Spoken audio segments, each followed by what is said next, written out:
Amen. Thank you so much. Certainly, it's a blessing to be here this afternoon and to be in your presence. I give God all the glory and all the praise for what He's doing in my life. And at this time, it's a critical time in our nation. And we give God the glory, especially for our presenter earlier, Chief. Amen. Let's give him a hand. So it's going to be this one right here. Before I present the panel this afternoon, I want to begin by sharing a story. You know, preachers have all kinds of stories. But I want to begin by sharing a very familiar story that I believe that will set the atmosphere for our presentation this evening that we will hear from the panel. There's a story found in 2 Samuel, the 21st chapter, one that I love and I'm very passionate about. 2 Samuel chapter 21, verses 1 through 14, where we find this story about Rizpah. And I don't know if you have followed her or not, but Rizpah has two sons. She has two sons, and her two sons have been murdered. They bodies are out on a hill, and the bodies are decomposed. They have begun to start stinking. And it is because of the smell, the stench of their bodies that it gets her attention. Not only does it get Rizpah's attention, but it gets the attention of everybody around there. Rizpah is a mother for justice and equality. Amen. And so she is so concerned. She is dedicated. She's committed. She is courageous. And she stays there in order that her sons might get a decent burial. Now, as I said, you heard me say before that the bodies have began to stink. And it is the smell, the aroma of everybody that's around there that's concerned about this mother's sons. So Rizpah, she waits for solutions. She watches, she stays there, she's determined, and she's dedicated that she's going to defend the justice of her sons and that their memory continues to live on. I believe that there are some mothers here today, amen, who are determined, who are courageous, who are committed, and they want justice for their sons and their daughters. Somebody ought to say amen. And so having said that, we're going to invite the women who have been designated to come this afternoon to be a part of our panel. You know, we're not going to talk about any more statistics. We've heard a lot about statistics and numbers, but we're going to hear from mothers this afternoon who can share their stories to talk about who they are. Let's invite this afternoon, we're going to invite Lily Estes from Virginia, Andrea Clark, won't you all please come, Robin David, Shapiro Wells from Chicago, and Aretha Mobb from Boston. Did I call everybody's name? And Lisa from Chicago, Lisa Daniels.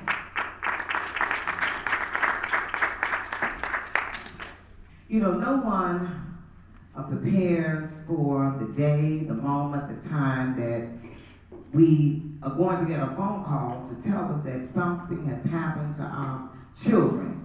So certainly, you know, it's the shock, the news that catches us by surprise. So we're going to begin here with Lisa Daniels from Chicago. Good afternoon, everyone. My name is Lisa Daniels, and July 22nd, 2012, my son was shot and murdered in a drug deal that didn't go exactly the way he planned. That was a hard enough pill to swallow in and of itself, but the loss of my youngest son was an experience. Moving through that was an experience that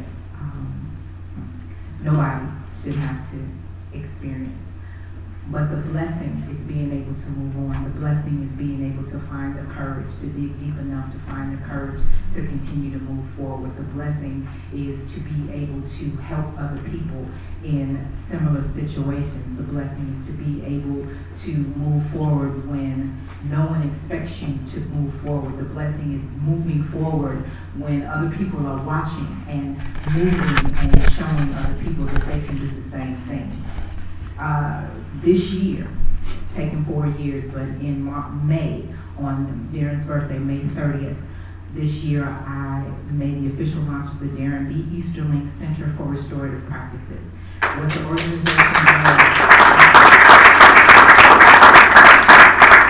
does, the primary objective of the Darren B. Easterling Center for Restorative Practices is to address the behavior of young men just like Darren, who felt like they had no way out, they had no other options, address the behavior that is at the core of their actions. My son decided that a drug lifestyle was his lifestyle. He wasn't raised like that. His mom was a preacher. So he had options. He was taught that he had options, but he made those decisions on his own, and unfortunately those decisions cost him his life. And not only did they cost him his life, but they cost another young man his life as well, or at least the last 4 years, the young man that is on trial for the murder of my son. Nobody won in that situation. The objective of the center is to address that behavior in young men who find their self-worth and their willingness to take something that doesn't belong to them, or their self-worth in the willingness to take the life of another individual. Additionally, the center will address the unprocessed emotions and the PTSD that children between the ages of 5 and 15 deal with on a day-to-day basis. We're missing these babies. We're missing the fact that they are living with trauma on a daily basis. They are seeing their loved ones, their siblings, their parents die or be imprisoned because of violent lifestyles that they choose to live. And what happens is the cycle becomes repeated. That is one of the other services that the center will provide. Third service, final service, is for mothers. Mothers like myself. There are two sects of individuals who lose children. Those that are high profile and those like my son. And those of us like my son, whose children that die, and the news makes it a point to identify them as having had gang affiliations. They weren't innocent. They weren't high school scholars. They were gang affiliated, and they are reduced to the action that they committed on one day. They are reduced to their worst mistake. They have mothers.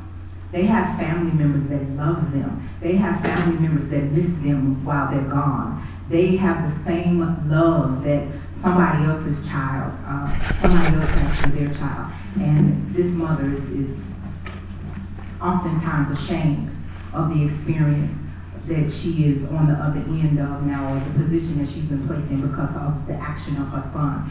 And often doesn't have an outlet, doesn't have someone to talk to, doesn't have someone to share that pain with.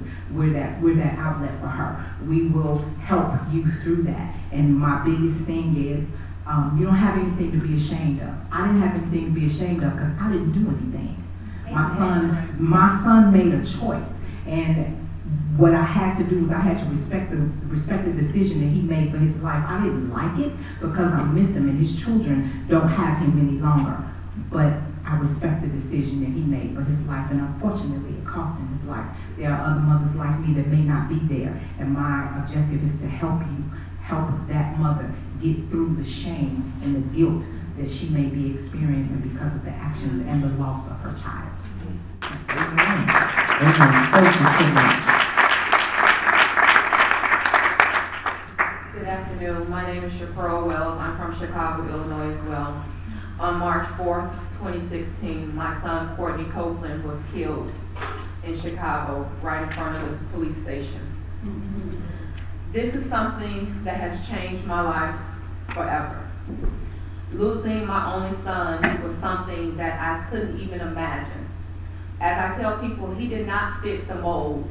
You know, he wasn't a bad child. He was working, he was productive, he was an entrepreneur, he was reaching his goals.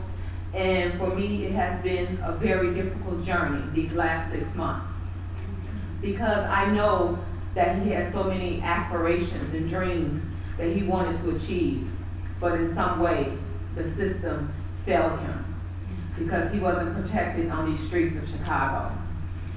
A lot of people ask me all the time, what was he doing out at 1 o'clock in the morning? I said, why does that matter? Why does it matter what time he was out? But if you want me to answer the question, he was working. He had just come from work. And I don't care as a mother about the time of day that he was killed. It's the fact that in Chicago, you can be safe on the Gold Coast and you have issues in the inner city.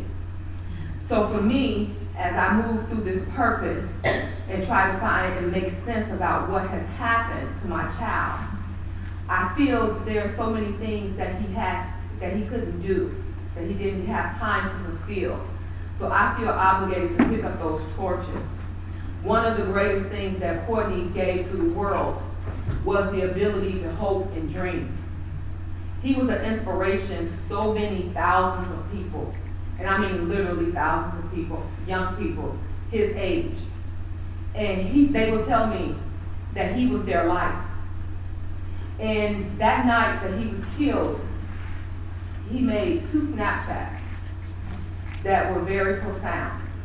He said that we're all God's highest form of creation. And the next thing that he said is the best thing that he ever did was believe in him. So these were his final words that he told to the world. And this motto is going to help me to build the mission behind his purpose, to fulfill those 2 things, to bring a godly sense back into the world, and to also let people know that the best thing that you can do is believe in yourself. So as I take this moment to pause and to learn from all the mothers who have also endured the loss that I have, to see how they have proceeded through life without their child, to see how they have turned their pain into a purpose, I'm learning a lot here today. To be able to move forward and go back home with a mission.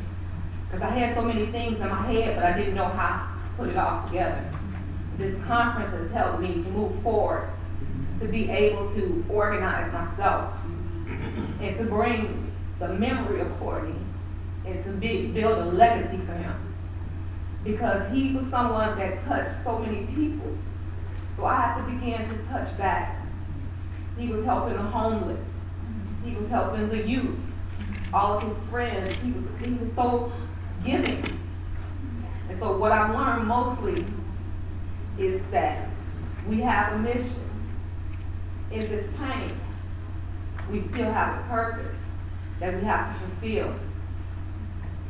And I often think back and tell God, why did you choose me for this journey? And God keeps telling me, why not? Because I will be with you as you go through this, and I will be your strength. So I believe and I trust in God for all things. When I can't do it myself, I begin to pray. When I'm suffering and crying and feel sad, I glorify God through it. Because there is someone greater to help us. And it is true that He will never give you more than what you can handle. As hard as it may be, that what we're feeling here today, trust in God in all things. And I have confidence that my son is with Him, and he is rejoicing in the Lord. So we have to go back as mothers and reach back into our community. And God has called our attention to work. And that's what I'm here to do. Hi, my name is Aretha Moget. I am a member of MJE, Mothers for Justice and Equality, since 2010. My son was killed on public transportation, which is still very hard for me to swallow because it's public transportation. And he didn't even see it coming. He was busy on his new Sidekick, that was the newest phone out. So you know when kids got something new, they do not pay attention to their surroundings. So he did not see the person come up on him and hurt him. the number 28 bus, which was a very popular bus in Boston, a very long urban route, and always very crowded. After that, being lost, and I mean lost, I wasn't even able to really have patience with my daughter. Because I have another child who's younger at the time. She's now 14, but at that time she was 6. And it makes no sense to me. I didn't understand. I didn't want to move on. I didn't want to do anything. But when I joined Mothers for Justice, I started to change. But then I realized that me sitting here, even though I did attend Mothers for Justice empowerment breakfasts, matter classes, and just being able to talk to somebody that knew how I felt, that still wasn't enough for me. The anger, the pain, the evilness was still in my mind, because the media also painted a bad picture of my son and a bad picture of me. And the craziest one was that I had 8 children. Where they at? And on welfare. And, you know, whether I was or not, which I wasn't, I had a very good job, you know, who were they to justify what type of mother that I was? You didn't know me. My son was very well loved and loved by many. Some people young, some people even older than me, and I did not see that until he passed, when he had over 1,000 people at his funeral. And I had never seen these older people before in my life. And they shook my hand and said that my son was a great kid. He was just so vibrant, live, and he just had a way of just sitting down and talking. So I know I had to do something. So the first thing that I could do is go to the T, because I'm mad at the T, because I refused to ride the number 28 bus. So I sat into one of their conferences, didn't even know I was there. And then I stood up about the bus. The bus needs to be longer. The bus needs cameras on it. Yes, that is done. The number 28 bus is now a longer bus. The number 28 bus has cameras. The number 28 bus route cannot leave the yard without a camera, or that person will be suspended. So that small part that I did, I feel good about that, because, you know, I'm able to save someone else's child. May not prevent something, but at least we get to see who the little coward is that did that. So I'm grateful for that. But it's still not enough for me, because I still have anxiety. I still can't ride the bus. I tried, couldn't do it. Had to get off as soon as I got on. And I said to myself that I would never ride it again. But moving forward, what I'm learning is I want to know about trauma. I sat back and I have not been paying enough attention to my daughter. So I'm learning how to cope with that. I'm learning how to deal with the emotions that the siblings have, because it didn't just affect me. And at first, I felt it's only me, because I took all of that and said it was my fault. I wasn't a good mother. I didn't protect. But I wasn't protecting if I wasn't teaching Tony what it is about life and that you have to move on. So we do a lot more things now, and Tony is a lot better. She speaks well now, and this is a child that didn't speak at all to no one. So now she's so much more open. We do a lot more things, and she even teaches other kids how to cope with something. And that's amazing. So my purpose And I'm trying to get there because I don't like speaking in front of people. Is to be able to empower the mothers that felt like me at first, saying, oh, those organizations doesn't do anything for you, or they just want your time or your money, or slavery, you know, doing their work, going around knocking on doors. All of this badness that I had in my head, thinking that's what they do, but that's not what they do. Maybe there are some out there, but not Mothers for Justice.